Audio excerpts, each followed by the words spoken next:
Hello everyone and welcome to another GTR 24H interview. I'm with Tiziano Brioni.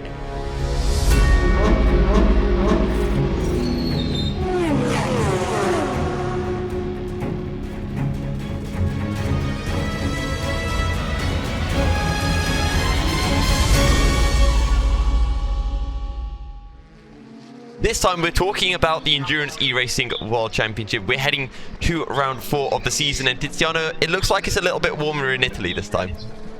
Yeah, this time is there's a more medium temperature climate and weather. So no Spain, as I said. I can say in English. I don't remember. So okay. I mean, because I've got family in Italy. Straightforward. One of the things that always makes me happy is whenever I speak to my family in Italy and I see that the weather's not perfect and I look outside and I see it's sunnier and it looks nicer in England than in Italy, it always makes me happy. And at the moment I'm getting that kind of feeling, so I'm for once kind of glad that I'm in England and we have a decent climate for once. Let's talk a little bit about the championship so far, because you've got 2 cars in the GTE class. One of them is currently sitting 2nd in the championship, the other one's in 5th, but must have had their fair share of unfortunate incidents so far. Yeah, in the last race we had a really unfortunate race. We had a connection lost and we lost 3 laps as the rule said, and then a crash during the race with some P2s. So was a black race, I can say, because when you have a lot of problems, a lot of unpredictable moments with the lapped cars, you have to deal with it and straightforward on the next race, because the next race is the most important every time.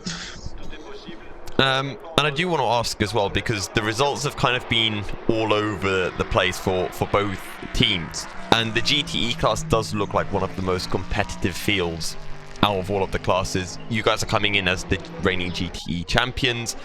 Who do you kind of see as your target for the season? You know, is there a specific team that you kind of view as being rivals to you? We have 2 teams and into the GT class, so we can work together for take the best result.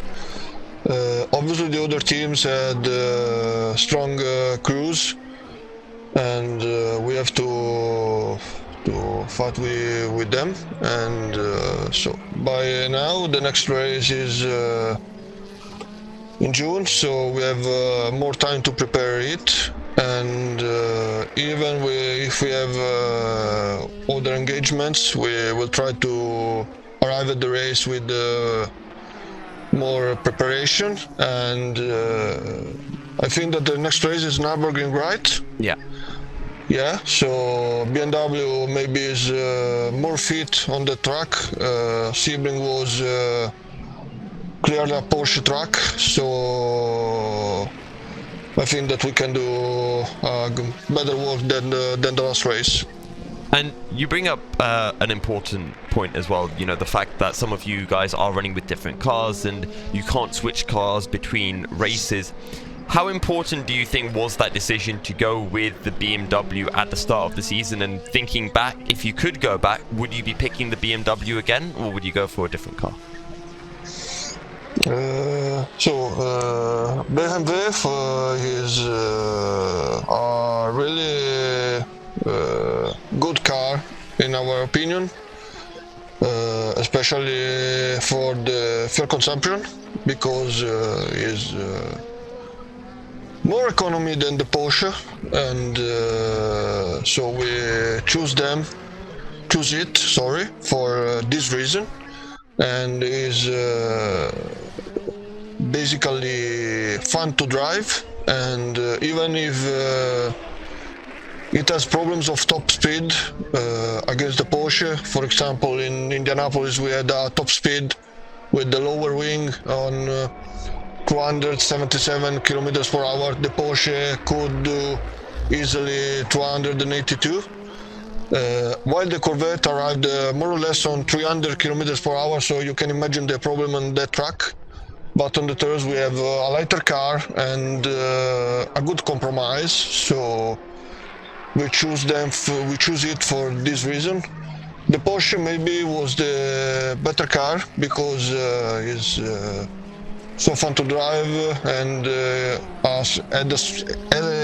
has a strong package, but a lot of fuel consumption for it. And the Corvette, in our opinion, was so bad to drive, and we decided to go to a car that give us a lot of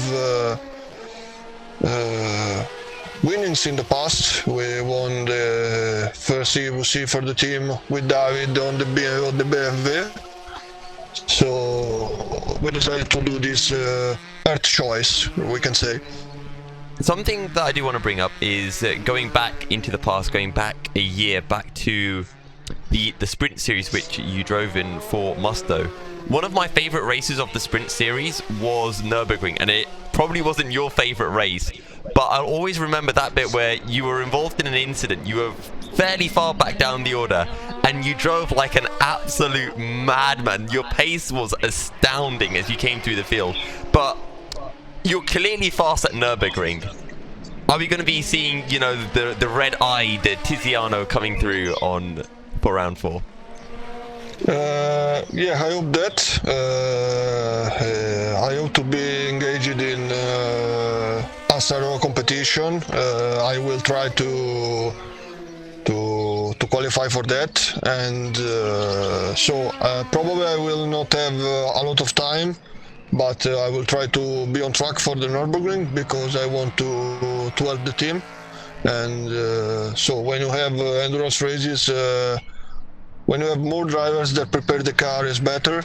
Yeah. And so talking about the last Nürburgring race on the Sprint Series, I can say that race was a lot of unlucky. Yes.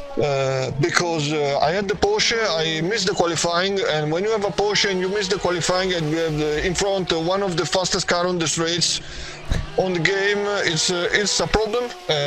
So when you have a problem and you have a Porsche, for overtaking the cars you have to do circus games. And so that race was not so good, but on the next race the lucky returns to us because the Euronics drivers crashed at the problems on the swap, so we regained the points with the majoration of points, and so was not so bad at the end. Okay, bringing us back to the EWC, one team that looked very quick was HM Engineering. We haven't seen them over the last couple of rounds. Is this something that you kind of feel somewhat glad at, that there's one less competitor, or is it more of a case of kind of being disappointed that you don't have them to compete against in races? Honestly, in my opinion, the C7 is just a cancer on track. So honestly, I'm happy that we now have a C7 on track. But in the meantime, losing a team is not so good. So I have a contrast of my feeling, just a dark fight. But I think that a C7 less is better than the other things. One less Corvette on circuit. You know, I want to see that Spanish. I want to see the Spanish jacket again. Maybe a livery on the car. I want to talk as well in the GTE class, because WOSR, iZone Performance, are the only car ahead of you. Are they the only team that you're really thinking about battling, or are there the cars behind like DIS, Volante, that at the very least a 53 car is thinking about? I always think that in an endurance race this always can happen, problems, mistakes, and so changing of the bulbs, because this is an eventuality to consider when you do a championship in the arc of an year. So I think that we have to respect other teams and working as better as possible, and so try to do as much points as possible every round, because you can't know what will happen in the months after the race, that you maybe lose the points. So I think this. One final question that I do want to bring up is the final 3 rounds of the season: Nurburgring, Spa, and Le Mans. You've already talked a little bit about the difference that cars can bring to the circuit. How well suited do you think is your BMW for these final 3 circuits? So BMW is an hybrid car on the track, so a lot of turn speed, a lot of exit speed, a lot of torque into the rear wheels. But I think that if we will not see a C7 Bope, because it's clearly a bugged car on the straights. When you have a car that do 300 kilometers per hour on the straights, and the others more or less to 180, there is a clear problem.